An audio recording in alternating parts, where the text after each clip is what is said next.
शक्ति की मात्रक की बात करते हैं तो मेनली शक्ति का मात्रक कौन है? वाट। अब थोड़े बड़े मात्रक की बात करते हैं तो बड़ा मात्रक अगर हम देखेंगे तो किलोवाट। किलोवाट का मतलब 1000 वाट, यानी आप कह सकते हैं वाट का कितना 1000 गुना हो गया, तो क्या हो गया? थोड़ा सा तो बड़ा हो गया। ठीक है, तो जो शक्ति के बड़े मात्रकों में आता है वो किलोवाट घंटा आता है, मतलब इतनी शक्ति उसने 1 घंटे में खर्च करी।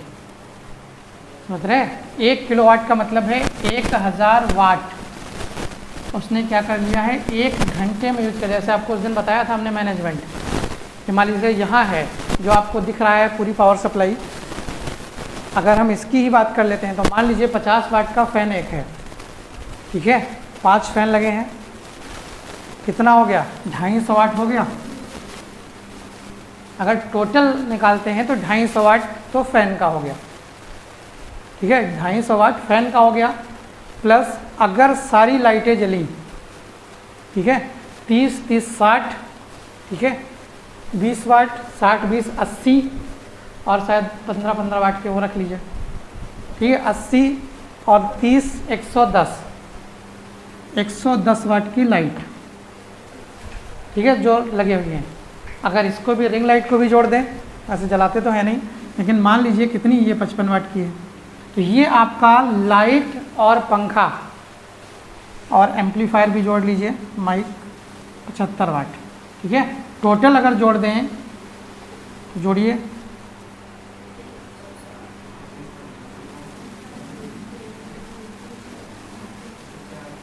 ये तो 490 हुआ। आप 500 मान लीजिए। ठीक है, आप मान लीजिए कि कितना? 500। तो आप ये कह सकते हैं कि इतना सब कुछ आपको दिख रहा है। समझ रहे हैं कि इतने दिखने में ऐसा लगेगा कि मार बहुत चीज़ें चल रही। अगर कोई भी सीधे से आ जाए तो यही देखेगा कि बहुत लाइट खपत हो रही होगी, भैया 5-5 पंखे चलते हैं, ठीक है, लाइटें चल रही हैं, इतना सब कुछ है। लेकिन टोटल आप देख रहे हैं कितना लग गया? मात्र 500 वाट। ठीक है, मात्र ही है, कितनी लगी? मात्र 500 वाट लगी। मतलब अगर हम समझते हैं, अगर हम 2 घंटे जलाएं इसको, समझ रहे हैं, अगर हम इसको 2 घंटे चलाएं, पूरा का पूरा 2 ही घंटे चलता होगा, इससे ज़्यादा तो चलता नहीं। तो अगर हम मैक्सिमम 2 घंटे इसको चला लें, ठीक है, तो कितना? 1000 वाट खर्च करेगा ये। 1000 वाट का मतलब है 1 किलोवाट, कितने में? पर आवर, यानी 1 किलोवाट घंटा। तो यानी आप कह सकते हैं कि अगर हम हर रोज़ 2 घंटे इतना सब कुछ चलाएं तो कितनी यूनिट जाएगी? एक दिन में 1 यूनिट। 20 दिन पढ़ाते होंगे भाई, महीने में 20 से ज़्यादा तो होता नहीं होगा। 4 तो संडे निकल गए, एक आध कहीं मिस हो गया या कोई और छुट्टी निकाल गए, 25 दिन रख लो। 25 दिन तो पढ़ाते भी नहीं होंगे, आप मान के चलिए 25 दिन, तो कितना? 25 यूनिट, यानी एक महीने में लाइट हमने कितनी खर्च कर डाली? 25 यूनिट। यहाँ से समझने की कोशिश करिएगा, ये जो कॉन्सेप्ट है इसका वाट का। तो एक महीने में लाइट हमने कितनी खर्च कर डाली? 25 यूनिट। जो पूरी लाइट हमारी चली वो कितने यूनिट चली? 25 यूनिट चली। अब यहाँ रूरल है, 5 रुपये मान लीजिए, यहाँ करें चलो 10 वाट भी मान लो, 10 रुपये भी मान लो, 10 रुपये है नहीं, हालांकि 5 ही है, तो अगर आप 5 मानते हैं तो 125, ये तो यानी एक महीने में लाइट की खपत कितने रुपए की हुई? 125 रुपये की लाइट यहाँ पर लगी। ठीक है, अगर जितना पूरा हमने बताया कि 25 दिन खुला है, केवल संडे के अतिरिक्त और कोई छुट्टी नहीं हुई है, और हर समय जितनी देर हम यहाँ रुके हैं पूरी देर हमने सारे इंस्ट्रूमेंट ऑन करके रखे हैं, ये भी, इसको भी इंक्लूड कर लिया गया। ठीक है, अगर हमने सब कुछ ऑन करके रखा है, और कम ही होगा क्योंकि ये जितना 20 जोड़ा है, ठीक है, 18 वाट की है, लाइट 8 वाट की है, 15 वाट जोड़ा गया है, तो आप ये कह सकते हैं सब में थोड़ा बहुत बढ़ा कर ही जोड़ा गया है। तो आप मैक्सिमम अगर मान लें, ठीक है, तो अगर आप मैक्सिमम मानते हैं तो मैक्सिमम 125 रुपये की लाइट खर्च हुई। ये जो टोटल यूनिट लगी, आप देख रहे हैं कि एक दिन में हमने इतना सब कुछ चलाया, 2 घंटे तक चलाया, तो हमारी यूनिट कितनी खर्च हुई? 1 यूनिट। तो इसका मतलब थोड़ा बड़ा मात्रक तो होगा ही होगा कि नहीं होगा? भाई अगर छोटा सा मात्रक होता तब तो क्या हो गया, पता चला 10 यूनिट खर्च हो गई ज़रा सी देर में। लेकिन अब एक ही यूनिट इतनी देर में खर्च हुई 1 दिन में, तो इसका मतलब क्या है कि मात्रक थोड़ा बड़ा होगा। तो इसका जो बड़ा मात्रक है वो कौन है? किलोवाट घंटा, जिसको हम क्या करते हैं, घरों में पावर सप्लाई नापने के लिए यूज किया जाता है।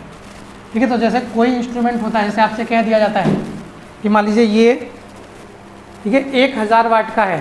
जैसे आप कोई भी यूज करते हैं, कोई इंस्ट्रूमेंट मान लीजिए यूज़ किया आपने, मान लीजिए प्रेस लगाया आपने, अब मान लीजिए 1000 वाट का है, तो इसका मतलब 1000 वाट का प्रेस है, तो लोग जितना हवा बना देते हैं ना लाइट का, उतना कायदे में होता नहीं है। समझ रहे हैं? मतलब जितना लाइट के लिए लोग मार क्रेज़ी रहते हैं ना कि अरे इतनी देर जला लोगे, मतलब मकान मालिक का ही हाल होता है कि अरे इतनी देर जलाओगे, इतना सब कुछ जलाओगे, मतलब बहुत बड़ा सा, कोई बहुत बड़ा वो नहीं, आपने खुद देखा है, हमने सब कुछ जलाया, जितनी यहाँ पर सप्लाई है पूरी ऑन करके दिखाई आपको, तब भी आप देख रहे हैं कि मुश्किल से कितनी लगी 1 दिन में, ठीक है, 5 रुपये की लगी। इतना सब कुछ हमने चलाया फिर भी लाइट कितनी लगी? 5 रुपये की मात्र। तो ये कोई बहुत बड़ा खर्चा नहीं है, लेकिन फिर भी लोग बिजली चोरी और ये सब करते हैं। खर्चा बहुत ज़्यादा नहीं है, लेकिन उसको मार हवा बना के रखा गया है। अब हम ही हैं, हमारे यहाँ तो परमानेंट, सीतापुर की बात बता रहे हैं, ठीक है, लाइट, पंखे, इन्वर्टर, फ्रिज, ठीक है, एसी अब इस समय नहीं, लेकिन दिन में जितनी देर गए उतनी देर, और पूरी रात, तो आप कह सकते हैं इतनी चलती है। फिर भी बिल कितना आता है? मैक्सिमम 3000, 3500, 3200। तो ये कोई बहुत बड़ा खर्चा नहीं है भाई। कितना पड़ा? 100 ही रुपये तो पड़ा 1 दिन का। अगर 3000 बिल आया तो फिर 1 दिन का मात्र कितना पड़ा? 100 रुपये। अगर 1 दिन का, ठीक है, मान लीजिए अगर 1 दिन का 100 रुपये पड़ रहा है और हम इतना सब कुछ यूज कर रहे हैं, समर भी चल रहा है जब ज़रूरत पड़ी, ठीक है, इंडक्शन भी चल रहा है, फ्रिज तो परमानेंट चलती है, उसका तो बंद करने का कॉन्सेप्ट ही नहीं होता। तो आप ये कह सकते हैं कि फ्रिज भी चल रही है, एसी भी चल रही है, फैंस भी ऑन है, यानी आप कह सकते हैं पूरी घर की लाइट यूज हो रही है, लेकिन फिर भी मैक्सिमम कितनी? 100 रुपये की लाइट। तो ये कोई बहुत बड़ा खर्चा नहीं है, लेकिन लोग लाइट के लिए इतना वो रहते हैं कि अरे वैसे कुछ नहीं होगा, वैसे कहो सब बल्ब खुले पड़े रहें, लेकिन अगर किसी को सप्लाई देनी है या अगर कोई यूज़ कर रहा है, आपने देखा होगा मकान मालिक होते हैं, अब घरों में ना तो प्रेस चलाने देंगे, होता है, बहुत से लोग रहे होंगे किराए पे, जानते होंगे, हम भी रहे हैं हमेशा ज़्यादातर, ना तो वो प्रेस चलाने देंगे। अगर पानी नहीं है भैया इसी से काम चला लो, ठीक है, मोटर 1 बार से ज़्यादा नहीं चलेगा, 1 बार चलेगा, 2 बार चलेगा मैक्सिमम, या उसका टाइम फिक्स है, सुबह चलेगा फिर शाम को चलेगा, भर पाओ तो भर लो, ठीक है, बीच में नहीं भर पाए तो या तो उनके घर से मांग के लाओ, या तो वही जो टंकी वाला है उसी से काम चलाओ। तो आप ये कह सकते हैं जितना बनाया हुआ होता है लाइट के बारे में उतना होता नहीं है। ये सब आप खुद देख रहे हैं सामने है, इससे ज़्यादा कैलकुलेशन नहीं हो सकती, इससे क्लियर कैलकुलेशन, ठीक है, मैक्सिमम इतनी, लेकिन फिर भी मार परेशान है ये। तो कोई बहुत बड़ा इशू नहीं है लाइट का। और आजकल तो हाल ये है कायदे में, अगर नॉर्मली एक कोई शहर की फैमिली है जो प्रॉपर यूज़ कर रही है तो उसके 80% काम तो लाइट से ही हो जाते हैं।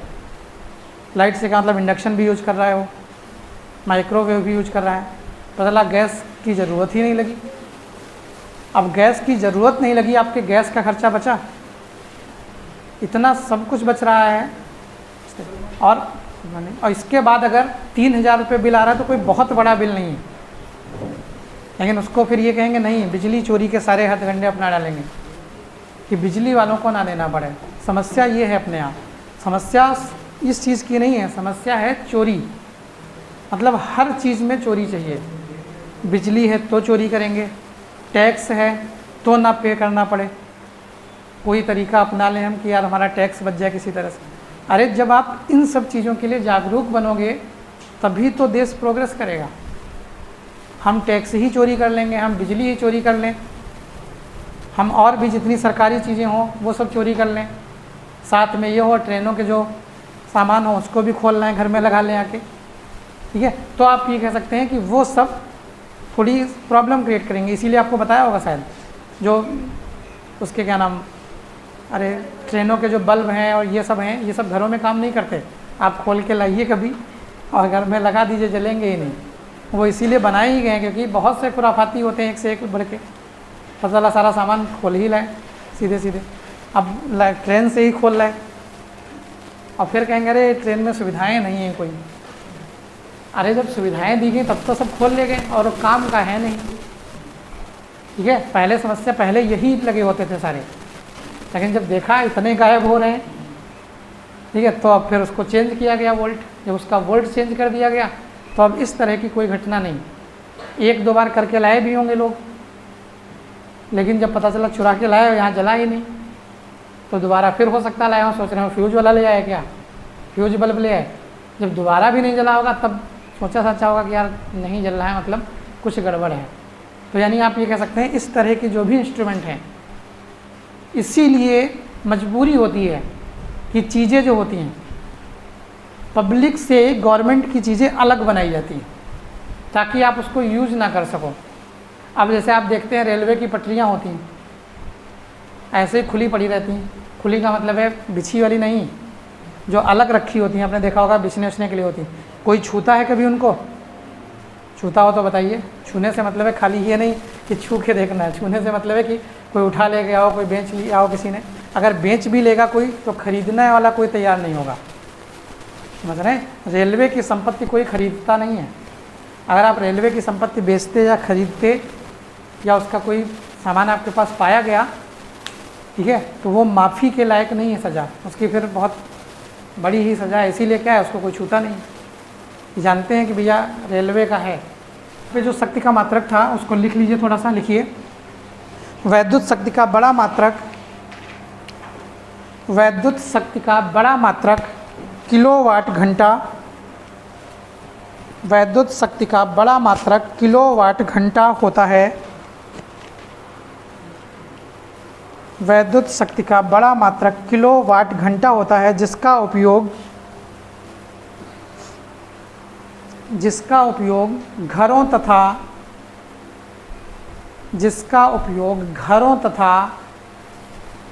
व्यापारिक उद्योगों में,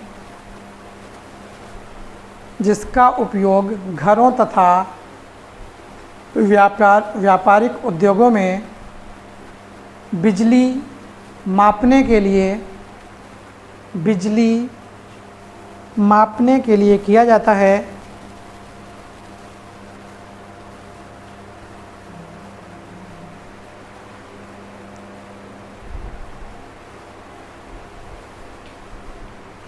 एक किलोवाट घंटा को 1 किलोवाट घंटा KWH, 1 किलोवाट घंटा,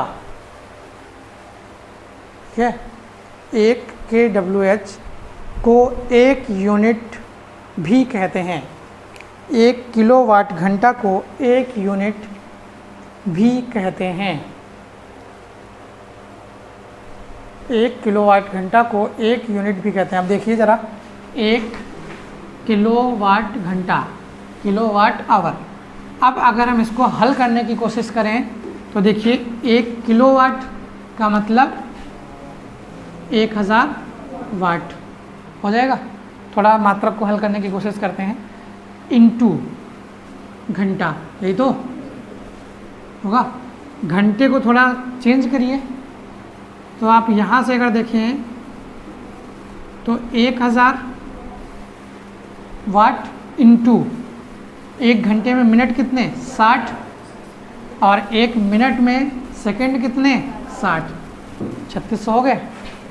इसको ज़रा सॉल्व करते हैं तो 1000 इंटू 3600, अगर इसको एक साथ लिख दें तो 3.6 इंटू 0 गिन लीजिए कितने लगेंगे।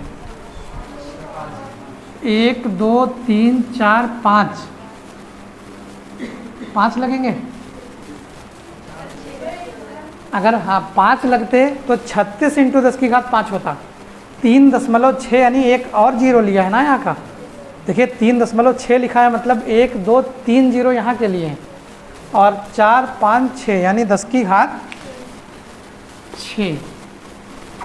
अब मात्रक कौन हो गया, ये काहे में कन्वर्ट हो गया था, वाट में, और घंटा काहे में कन्वर्ट हो गया, सेकेंड में। तो यानी आप ये कह सकते हैं 1 किलोवाट घंटा बराबर क्या होता है, 3.6 × 10⁶ वाट सेकेंड, लिख लीजिए। ठीक है, जो कि ऑर्डिनरी है वो ये है, इसीलिए 10⁶ के साथ है, इसीलिए इसको क्या मानते हैं, बड़ा मात्रक मानते हैं।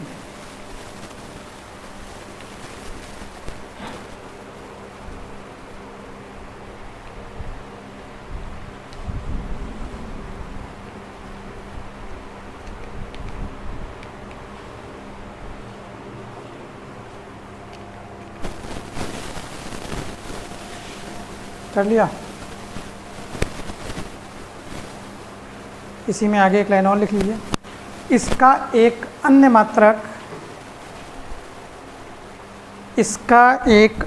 मात्रक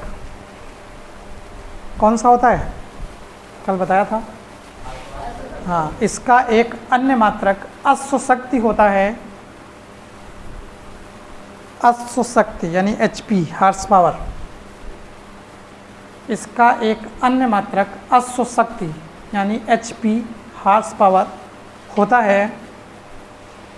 एक अश्व शक्ति बराबर 1 हॉर्स पावर बराबर, ठीक है, HP अगर लिखिएगा तो हॉर्स पावर लिख दीजिएगा, मतलब हिंदुस्तान पेट्रोलियम समझ लें, ठीक है। 1 HP यानी हॉर्स पावर अश्व शक्ति बराबर कितना, 746 वाट, तो सब जानते हैं आप लोग। 1 अश्व शक्ति बराबर 746 वाट।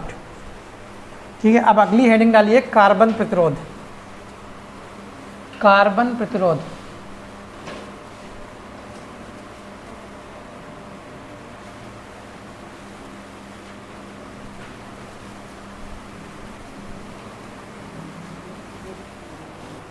तो लिखिए। अब देखिए, कार्बन प्रतिरोध का उपयोग हम कब करते हैं, कहाँ करते हैं, क्या है, इसको ज़रा जान लीजिए। अब देखिए, जैसे आपको प्रतिरोध नापने होते हैं, मान लीजिए आपने क्या किया, कोई इंस्ट्रूमेंट लगाया, जैसे अभी आपको हमने बताया, ठीक है। जैसे अगर हम नॉर्मली बात करें, इसको पंखे की बात करी तो इसने कितनी एनर्जी खर्च करी, 50 वाट मान लिया हमने कि भाई इसने कितनी खर्च करी, 50 वाट। 50 वाट क्यों खर्च कर रहा है, क्योंकि इसमें कोई ना कोई प्रतिरोध लगा होगा ना। भाई लाइट क्यों खर्च हो रही है, क्यों, क्योंकि कोई प्रतिरोध या अवरोध जिसको आप कहते हैं। जैसे यहाँ से आप चलिए, समझ रहे हैं, तो यहाँ से आप चलेंगे तो ऊर्जा खर्च होगी कुछ ना कुछ चलने में। तो ऊर्जा क्यों खर्च हो रही है, क्योंकि आपके पैरों और ज़मीन के बीच कौन लग रहा है, घर्षण लग रहा है। वो घर्षण कुछ ना कुछ ऊर्जा को क्या कर देता है, वेस्ट कर देता है। आप जितनी रफ रोड पे चलेंगे उतना जल्दी थकेंगे, समझ रहे हैं। जितनी रफ रोड पे चलेंगे, रफ रोड से मतलब है गड्ढे पड्ढे वाली रोड से चलना शुरू कर दीजिए, तो जितनी रफ रोड होगी, ठीक है, सीधी सी बात है, जितनी बेकार यानी रफ रोड होगी, आप ये कह सकते हैं कि उतना ही ज़्यादा घर्षण बल लगेगा और उतनी ही ज़्यादा एनर्जी खर्च होगी। बहुत स्मूथ रोड मिल जाए, आप चाहे पैदल जा रहे हो, चाहे बाइक से जा रहे हो, चाहे साइकिल से जा रहे हो, चाहे जिससे जा रहे हो, घर्षण कम लगेगा। इसका अंदाज़ा आप ऐसे लगा सकते हो, रोड सही होती है तो आपने देखा होगा, बाइक से चल रहे हैं तो कहते हैं हाँ बढ़िया रोड थी, 70 का एवरेज दी बाइक, कहीं 50 देगी तो यही होता है, अरे रोड बहुत ख़राब थी। अब रोड का एवरेज से क्या लेना देना है, रोड का एवरेज से यही लेना देना है कि अगर ख़राब रोड पर आप चलेंगे तो आपको क्या यूज करना पड़ेगा, क्लच, ब्रेक, ये सब बार बार यूज करने पड़ेंगे। अगर आपने एक बार ब्रेक दबा दिया तो कुछ ना कुछ एनर्जी लॉस हुई, फिर आप एक्सीलेटर लोगे तो वो एनर्जी एक्स्ट्रा देनी पड़ेगी आपको। तो आप ये कह सकते हैं जब आप ख़राब रोड पे चलोगे तो फ्रिक्शन ज़्यादा लगेगा, फ्रिक्शन मतलब घर्षण ज़्यादा लगेगा, और घर्षण ज़्यादा लगेगा तो इसका मतलब है इंजन को ताकत ज़्यादा लगानी पड़ेगी। अगर इंजन को ताकत ज़्यादा लगानी पड़ी तो इसका मतलब है फ्यूल की खपत भी क्या होगी, ज़्यादा होगी। इसीलिए क्या होता है, एवरेज आपके घट जाते हैं। तो यानी आप ये कह सकते हैं कि जो प्रतिरोध होते हैं, प्रतिरोध का मतलब है सिंपल सा अवरोध, बस लाइट में वो अवरोध लगाया है इसलिए उसका नाम क्या कर दिया गया, प्रतिरोध कर दिया गया। तो इसके फैंस घुमाने हैं, पंखा चलता है तो पंखे में क्या होता है, उसके ब्लेड घुमाने होते हैं ना, तो उसके पर घुमाने हैं, तो घुमाने के लिए क्या चाहिए, कुछ ना कुछ कार्य तो चाहिए भाई, कार्य करना पड़ेगा, मेहनत लगेगी, कुछ ना कुछ तो लगेगा, क्योंकि बैरिंग ही सिस्टम है। तो आप ये कह सकते हैं उसको घुमाने में कार्य लगता है, और जो वो हमेशा क्या चाहेगा, रुकना ही तो चाहेगा। आप फ्री छोड़ दीजिए, क्या करेगा, चलता रहेगा कि रुक जाएगा, रुक जाएगा ना। तो इसका मतलब है पंखा चलना नहीं चाह रहा है, पंखा रुकना चाह रहा है, लेकिन आप ज़बरदस्ती चला रहे हैं। तो जब ज़बरदस्ती चला रहे हैं तो इसका मतलब है कुछ ना कुछ आप उस पर क्या कर रहे हैं, कार्य कर रहे हैं। वो अपोज कर रहा है कि भैया हम चलना नहीं चाह रहे हैं, लेकिन फिर भी आप ज़बरदस्ती चला रहे हो। तो इसका मतलब क्या हुआ कि अवरोध ही तो है इसमें कोई। तो होता ये है सामान्यतः, जैसे ये सब प्रतिरोध हैं, लाइट का हो गया, पंखे का हो गया, ठीक है, या कोई हीटर वीटर हो गया, ये सब हैं, ये सब ऐसे मान होते हैं जिनको हम नॉर्मली क्या कर लेते हैं, देख लेते हैं कि भैया कितनी एनर्जी रोक रहा है ये। अब कभी कभार क्या होता है, कुछ ऐसे परिपथ होते हैं जो बहुत ज़्यादा एनर्जी की खपत करते हैं, समझ रहे हैं। कुछ ऐसे परिपथ भी होते हैं, जैसे मशीनें हैं। अब मशीनों में क्या होता है भाई, उनको चलाने के लिए बहुत ज़्यादा एनर्जी की आवश्यकता होती है, तो वहाँ पर लाइट अगर वैद्युत है तो वो बहुत ज़्यादा खर्च होती है। तो इसका मतलब है आप अगर ये देखें तो जो उद्योग हैं या ये सब हैं, इनमें क्या होता है, जो प्रतिरोधों के मान होते हैं वो बहुत उच्च होते हैं।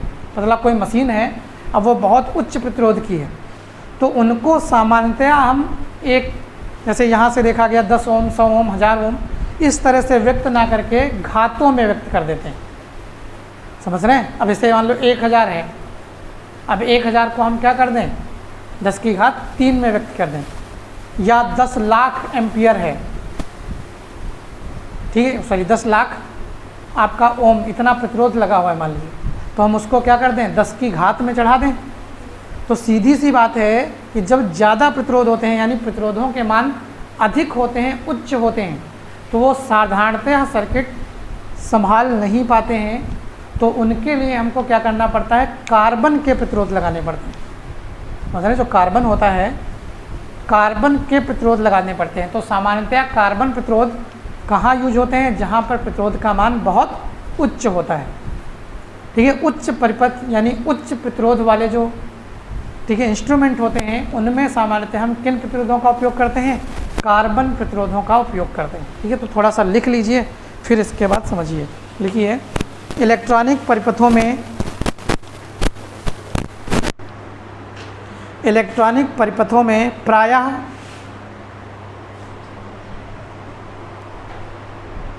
इलेक्ट्रॉनिक परिपथों में प्रायः उच्च प्रतिरोधों की आवश्यकता होती है,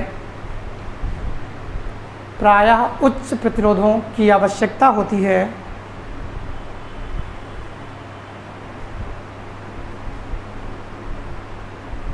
ये प्रतिरोध किलो ओम तथा किलो ओम तथा मेगा ओम, ये प्रतिरोध किलो ओम तथा मेगा ओम की कोटि के होते हैं, किलो ओम तथा मेगा ओम की कोटि के होते हैं। इन उच्च प्रतिरोधों को धातुओं से बना पाना, इन उच्च प्रतिरोधों को धातुओं से बना पाना बहुत ही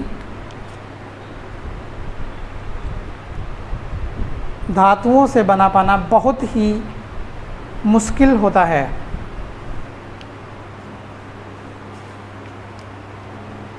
बहुत ही मुश्किल व असुविधाजनक भी लिख लीजिए, बहुत ही मुश्किल यानी कठिन व असुविधाजनक होता है।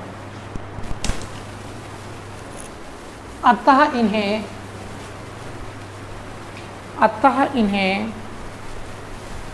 बनाने के लिए उचित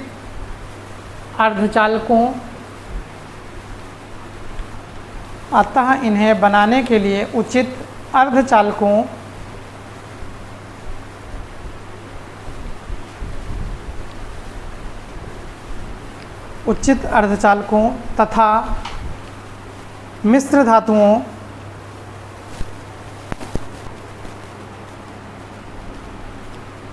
का उपयोग किया जाता है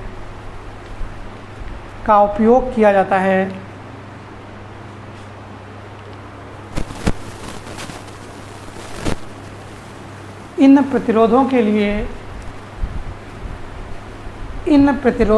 सबसे अच्छा पदार्थ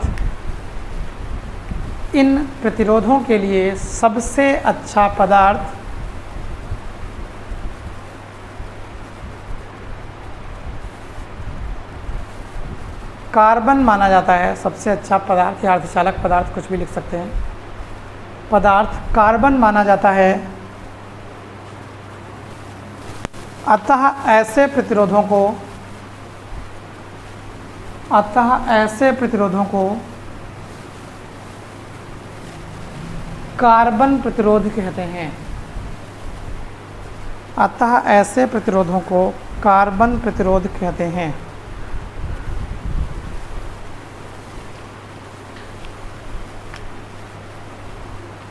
अगली हेडिंग लिखिए, प्रतिरोध ताप गुणांक।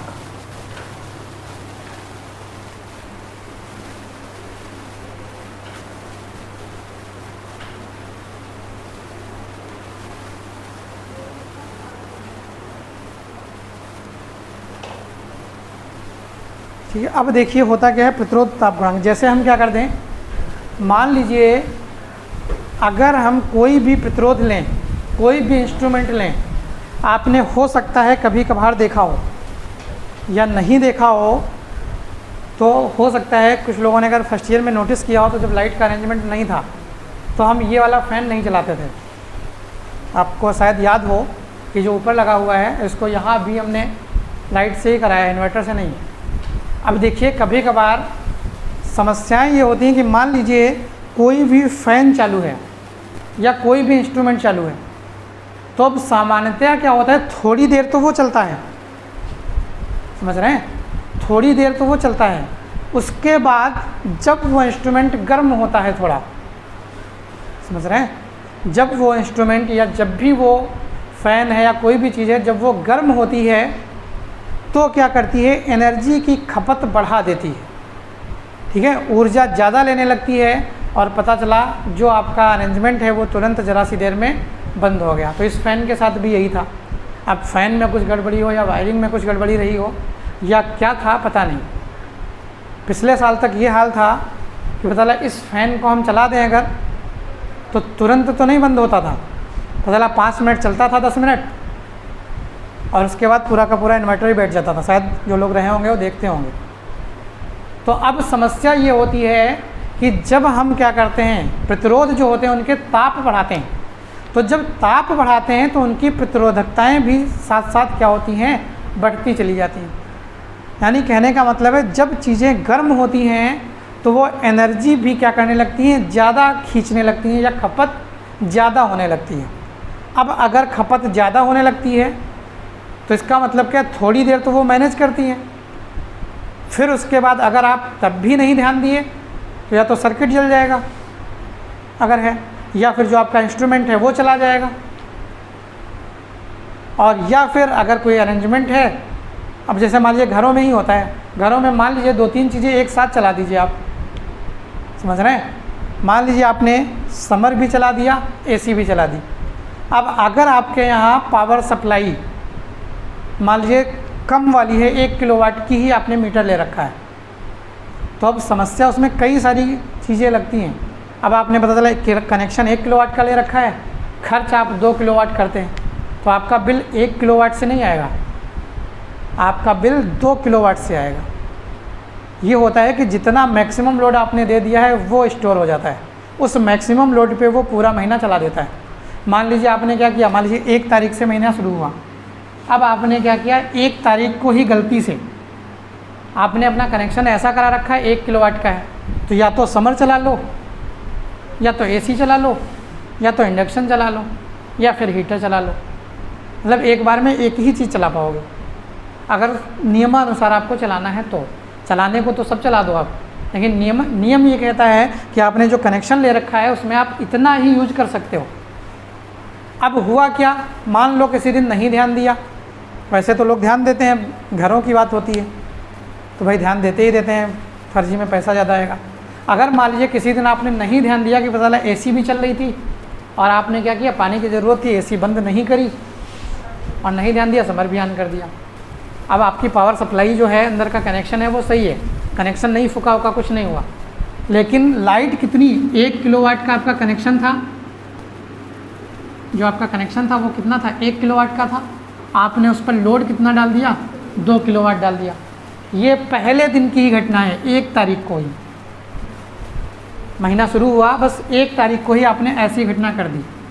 तो अब क्या होगा, पूरे महीने, हाँ, आपका जो बिल आएगा या पूरे महीने जो आपका बिल चलेगा या मीटर चलेगा वो 1 किलोवाट से नहीं चलेगा, वो 2 किलोवाट से चलेगा। आप चाहे लाइट खर्च करिए चाहे ना खर्च करिए, ये लाइट का रूल होता है कि आपने ज़्यादा लोड डाला, इसका मतलब आपके पास इंस्ट्रूमेंट ज़्यादा है, आपने पावर कम ले रखी है, ठीक है। और वही चीज़ है, अगर आप क्या कर दो, मान लीजिए आपने 28 तारीख को ये घटना आपसे हो गई, तो अब ज़्यादा टेंशन की बात नहीं है। 2 ही दिन, 28 तक आपका 1 किलोवाट से आएगा, 2 दिन आपका क्या होगा, 2 किलोवाट से आ जाएगा, फिर उसके बाद 1 तारीख से फिर से रिन्यू हो जाएगा। अगर आपने 1 किलोवाट यूज़ किया तो आपका 1 किलोवाट से आएगा। ये सब ऑटोमेटिक सिस्टम्स हैं। 2 किलोवाट यूज़ किया आपने, 2 किलोवाट आ जाएगा। अब देखिए, मान लीजिए ऐसा, ये तो एक लाइट की खपत वाला मीटर वाला हो गया। अब हम बात कर रहे हैं प्रतिरोधों की। तो मान लीजिए आपने 2 चीज़ें एक साथ चला दी। अब मान लीजिए AC भी चला दी और समर भी चला दिया। तो अब जब घर बनवाएंगे या कुछ भी करेंगे तो उसमें कुछ कनेक्शन तो सही सलामत देंगे। मान लीजिए आपने MCV लगा रखी है, अब क्या होगा, आपका लोड सहन कर सकता है इतना तो करेगा, नहीं कर सकता है तो पता चला MCV गिर गई। या हम कह रहे हैं चलो आपने इतना लोड दिया, आपने ऐसा अरेंजमेंट करके रखा है तो MCV नहीं गिरेगी, वो इतना लोड उठा ले गई। अब आप क्या करिए, AC बंद कर दीजिए, समझ रहे हैं, गीज़र ऑन कर दीजिए, समझ रहे हैं बात। AC बंद किया आपने, गीज़र ऑन किया, पावर में सेम है, जितना AC ले रही थी उतना ही गीज़र ले रहा था। AC और समर आपने 1 घंटे चलाए थे, चल गए थे, कोई दिक्कत नहीं, बस यही एक नुकसान हुआ था कि 1 किलोवाट की जगह क्या हो गया था, 2 किलोवाट हो गया था। लेकिन आपने, ठीक है, समर तो कंटिन्यूस चल रहा था, अब आपने क्या किया, AC बंद करी और क्या चला दिया, गीज़र चला दिया। तो गीज़र अगर आप चला देंगे तो तुरंत तो ये बंद नहीं होगा, तुरंत तो जैसे AC के साथ चला था वैसे ही चलता रहेगा। लेकिन जब इसकी कॉइल गर्म होगी, जब ये पानी गर्म करना शुरू करेगा तो खपत ज़्यादा करने लगेगा, समझ रहे हैं हमारी बात। तो शुरुआत में तो नहीं हुआ, शुरुआत में तो दोनों चल गए, कोई दिक्कत नहीं। थोड़ी देर बाद पता चला, 5 मिनट बाद आपने देखा, क्यों, क्योंकि आप समझ भी नहीं पाए। अगर तुरंत लोड ज़्यादा होता तो MCV तुरंत गिर जाती, तो तुरंत लोड नहीं ज़्यादा माना उसने। जब 5 मिनट तक गीज़र चल गया, पानी मतलब भर का गर्म हो गया, पता चला 5 मिनट बाद MCV गिर गई। तो अब इसका मतलब क्या है, इसका मतलब तो यही हुआ सीधा सीधा कि खपत शुरुआत में इतनी ज़्यादा नहीं थी, जब वो गर्म हो गया है तब उसने क्या करी है, एनर्जी ज़्यादा खींचनी शुरू कर दी।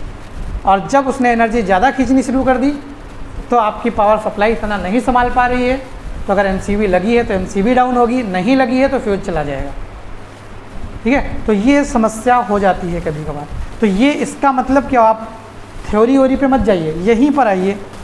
तो इसका मतलब क्या हुआ, जब ताप बढ़ा तो प्रतिरोध बढ़ा होगा, नहीं बढ़ा ही तो होगा भाई, तभी तो थोड़ी देर बाद वो MCV गिर गई या लोड ज़्यादा पड़ गया।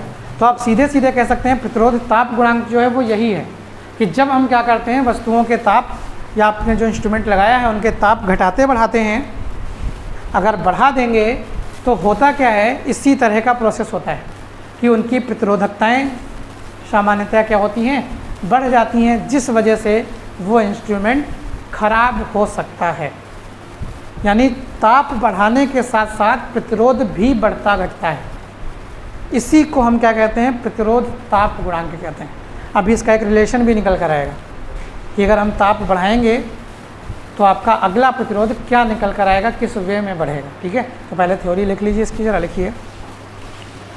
किसी चालक तार का ताप बढ़ाने पर, किसी चालक तार का ताप बढ़ाने पर, किसी चालक तार का ताप बढ़ाने पर तार का प्रतिरोध तार का प्रतिरोध बढ़ जाता है, तार का प्रतिरोध बढ़ जाता है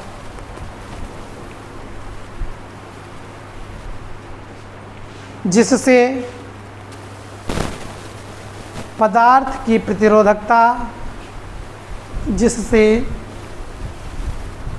पदार्थ की प्रतिरोधकता भी बढ़ जाती है।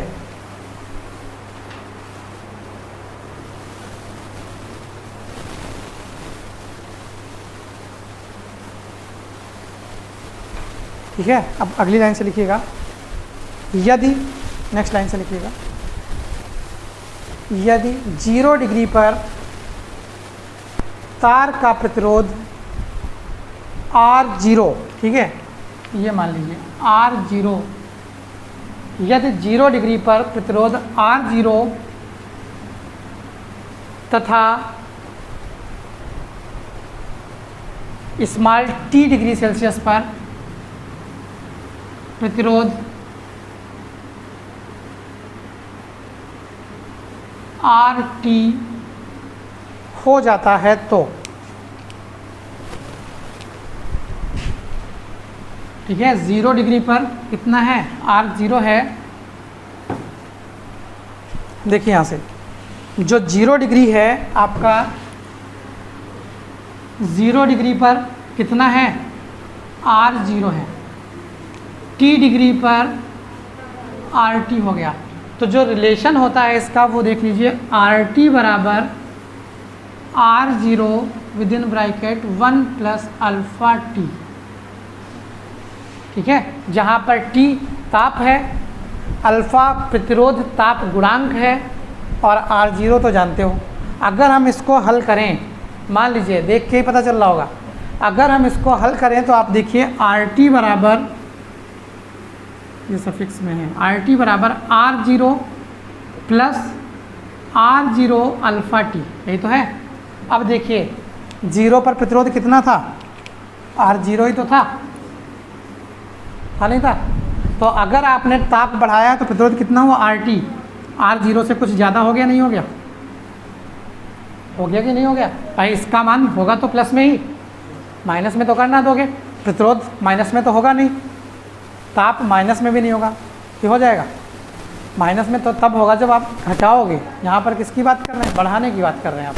तो अगर आप बढ़ाओगे तो घटे, माइनस में तो होगा नहीं। तो अगर माइनस में नहीं है तो ये पूरी क्वांटिटी कैसी आएगी, प्लस में आएगी। ये पूरी राशि जब प्लस में आएगी तो इसका मतलब है RT का मान R0 से कुछ क्या होगा, ज़्यादा हो जाएगा। ठीक है, यही घटना क्या कहलाती है, प्रतिरोध ताप गुणांक, या स्पेशली इस कोफिशिएंट को हम क्या कहते हैं, ताप गुणांक कहते हैं। तो लिख लीजिए ज़रा, क्या लिखा है, RT हो जाता है। अतः फार्मूला लिख लीजिए, RT बराबर R0 प्लस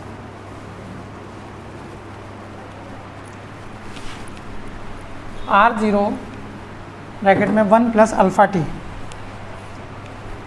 अब चाहो तो इसको थोड़ा सा हल कर लो, अल्फ़ा का मान हमें निकालना है, इसको इधर भेज दें, RT अपान R0 हो जाएगा बराबर 1 प्लस अल्फ़ा T। हमें क्या चाहिए, अल्फ़ा चाहिए, प्रतिरोध ताप गुणांक चाहिए, माइनस को इधर भेज दो तो RT अपान R0 माइनस 1 बराबर अल्फ़ा T हो जाएगा।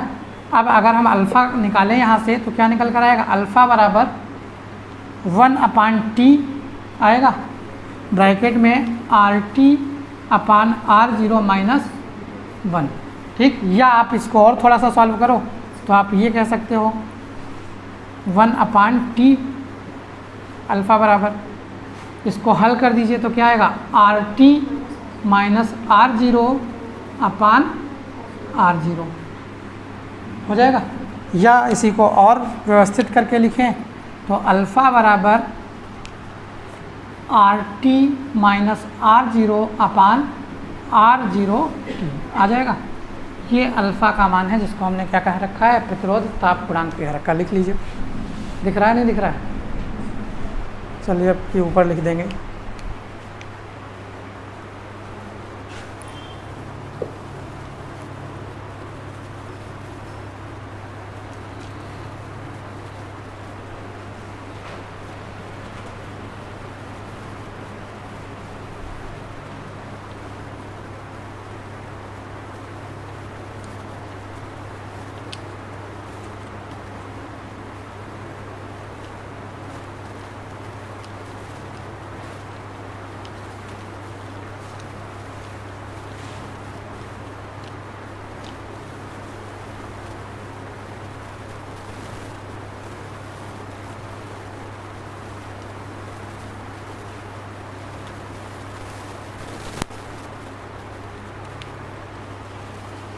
ठीक है, अब नेक्स्ट लाइन से लिखिएगा, अगली लाइन से। यदि किसी तार का ताप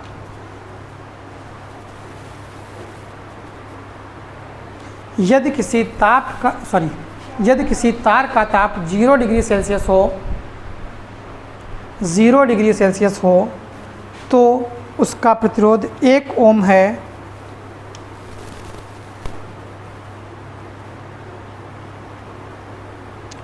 तो इसके ताप में 1 डिग्री सेल्सियस की वृद्धि करने पर 1 डिग्री सेल्सियस की वृद्धि करने पर प्रतिरोध में होने वाली वृद्धि को प्रतिरोध ताप गुणांक कहते हैं।